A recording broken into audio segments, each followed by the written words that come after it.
Hi అండి, సొరకాయతో 3 recipes చూపించబోతున్నాను. ఇలా మీకు ట్రై చేయాలనిపించిన రెసిపీస్ ఏమైనా ఉంటే కామెంట్ సెక్షన్లో కామెంట్ చేయండి. ఫస్ట్ రెసిపీ వచ్చి సొరకాయ halwa.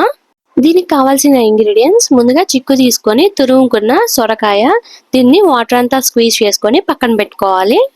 1 cup sugar, 1 tea spoon ఇలాచీ పౌడర్, కిస్మిస్, జీడిపప్పు, అలాగే పిస్తా పప్పు. ముందుగా 1/2 లీటర్ పాలని 1/2 లీటర్ అయ్యేదాకా మేగడి లేకుండా తిప్పుకుంటూ ఉండాలి. పాలు కాగేలోపు 1 టీ స్పూన్ నెయ్యి వేసుకొని ముందుగా తురుముకున్న 1 కేజీ సొరకాయని వేసుకొని 10 మినిట్స్ లో ఫ్లేమ్లో ఫ్రై చేసుకోవాలి. 10 మినిట్స్ తర్వాత షుగర్ వేసుకొని షుగర్లోని వాటర్ అంతా ఇంకిపోయేదాకా ఫ్రై చేసుకోవాలి. ఇందాక స్టవ్ మీద పెట్టుకున్న పాలు స్టవ్ ఆఫ్ చేసుకొని చల్లారించుకోవాలి. వేడి మీద పోసుకుంటే పాలు అనేది విరిగిపోతాయి. ఈ విధంగా సగం డ్రై అయిన తర్వాత 1 టీ స్పూన్ ఇలాచీ పౌడర్ వేసుకొని ఫుల్గా డ్రై అయ్యేదాకా ఫ్రై చేసుకోవాలి. ఈ విధంగా ఫుల్గా డ్రై అయిన తర్వాత చల్లార్చుకున్న పాలు పోసుకొని సొరకాయకి బాగా పట్టేదాకా మిక్స్ చేసుకుంటూ ఉండాలి.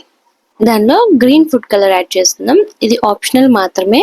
ఇది పూర్తిగా డ్రై అయ్యేలోపు వేరే ప్యాన్లో 1 to 2 టీ స్పూన్స్ నెయ్యి వేసుకొని నెయ్యి హీట్ అయిన తర్వాత జీడిపప్పు వేసుకొని ఒక 2 మినిట్స్ ఫ్రై చేసుకోవాలి. జీడిపప్పు కొంచెం కలర్ చేంజ్ అయిన తర్వాత కిస్మిస్ వేసుకొని ఒక 1 మినిట్ ఫ్రై చేసుకోవాలి. కిస్మిస్ వెంటనే ఫ్రై అయిపోతాయి. ఈ విధంగా ఫుల్గా డ్రై అయిన తర్వాత స్టవ్ ఆఫ్ చేసుకోవాలి. కిస్మిస్ కూడా ఫ్రై అయిన తర్వాత పిస్తా పప్పు వేసుకొని మరో 1 మినిట్ ఫ్రై చేసుకోవాలి. ఈ విధంగా ఫ్రై అయిన తర్వాత స్టవ్ ఆఫ్ చేసుకొని హల్వాలోకి ట్రాన్స్ఫర్ చేసుకోవాలి. ఒకసారి అంతా కలిసేటట్టు మిక్స్ చేసుకొని సర్వ్ చేసుకోవాలి. అంతే అండి, సొరకాయ హల్వా రెడీ. సెకండ్ రెసిపీ వచ్చేసి సొరకాయ తొక్కల వేస్ట్ కాకుండా దాంతో పచ్చడి. ముందుగా సొరకాయ తొక్కల్ని ఒక 5 మినిట్స్ వేడి నీళ్ళలో బాయిల్ చేసుకోవాలి. 5 మినిట్స్ తర్వాత ఈ విధంగా వాటర్ కూడా కలర్ చేంజ్ అవుతాయి. ఈ స్టేజ్ లో కొంచెం పసుపు, 1 టీ స్పూన్ ఉప్పు వేసుకొని మరో 10 నిమిషాలు ఉడకబెట్టుకోవాలి. ఈ విధంగా ఉడకబెట్టుకోవడం వల్ల తొక్కల్లోని పచ్చివాసన అంతా పోతుంది.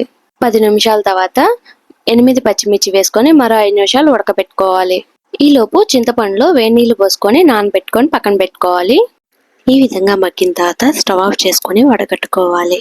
చల్లారిన తర్వాత మిక్సీ జార్లోకి ట్రాన్స్ఫర్ చేసుకొని ముందుగా నానబెట్టుకున్న చింతపండు గుజ్జును వేసుకొని గ్రైండ్ చేసుకోవాలి.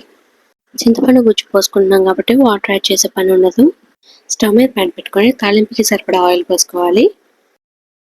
పచ్చడి మనం కొంచెం సేపు ఉడకపెడతాం కాబట్టి కొంచెం ఆయిల్ ఎక్కువ పడుతుంది.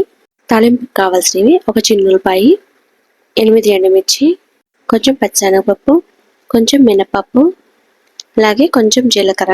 ముందుగా చిన్నులపైని ఎండుమిర్చిని కొంచెం ఫ్రై చేసుకొని తర్వాత మినపప్పు, పచ్చిశనగపప్పు, జీలకర్ర వేసుకొని పూర్తిగా ఫ్రై చేసుకోవాలి.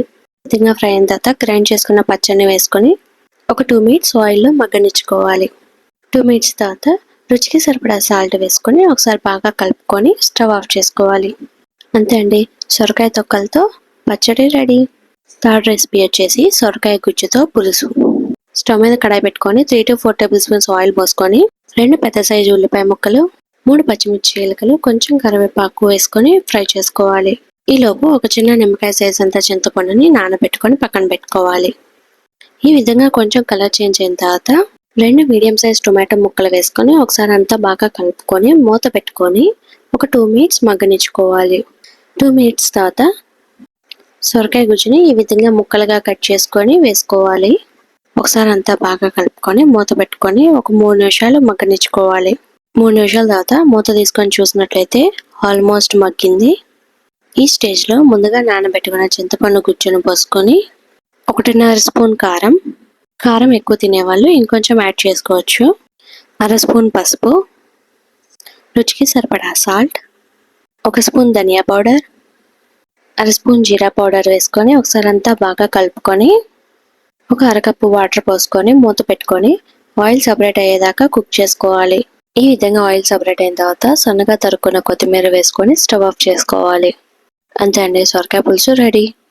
మీకు కూడా ఇలాంటి రెసిపీస్ తెలిస్తే కామెంట్ సెక్షన్లో కామెంట్ చేయడం మాత్రం మర్చిపోకండి. Thanks for watching.